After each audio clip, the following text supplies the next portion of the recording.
Lanu, or Orchid Island, has been home to the indigenous Dao people for thousands of years. This is the field I inherited from my parents. Shaman Umrush and this island have been at the heart of Taiwan's nuclear debate since the 80s, when the government built a nuclear waste site here. As the local school principal, Shaman Umrush maintains the rage. Once we learned it was a nuclear waste, we started protesting. It has been nearly 40 years now. For almost 40 years, we kept asking the government to remove the storage site, but the officials kept delaying. The waste stored here is low level, but investigations have found it's been badly managed, potentially exposing workers to high levels of radiation. If the nuclear waste stays in Lanu, it will continue to impact the environment. It will also impact the roots of the plants and the habits of the animals. But the electricity company Taipower says radiation around the dump is within safe limits. The ABC came here more than a decade ago in the years following the 2011 Fukushima disaster in Japan, as fears about nuclear grew here in Taiwan. Since then, a new government has decided to phase out all nuclear power.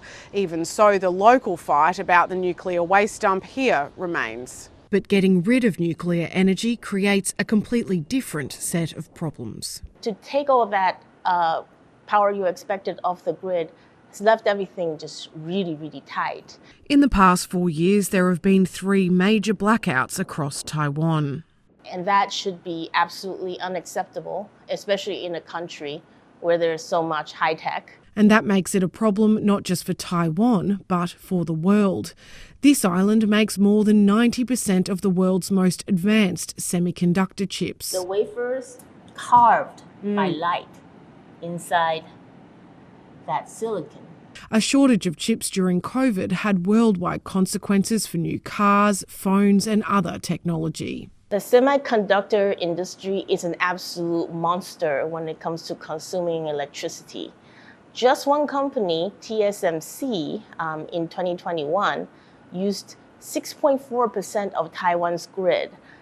97% of Taiwan's energy sources are imported, from uranium to coal and gas. Taiwanese people are well aware how vulnerable they are to a blockade or even invasion by China.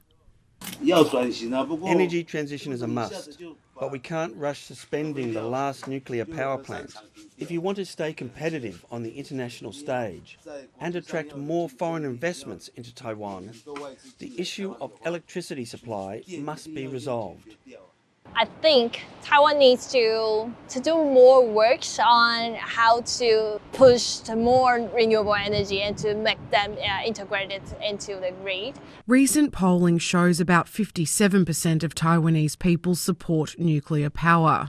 Meanwhile, the electricity company Taipower is still figuring out what to do with Taiwan's nuclear waste.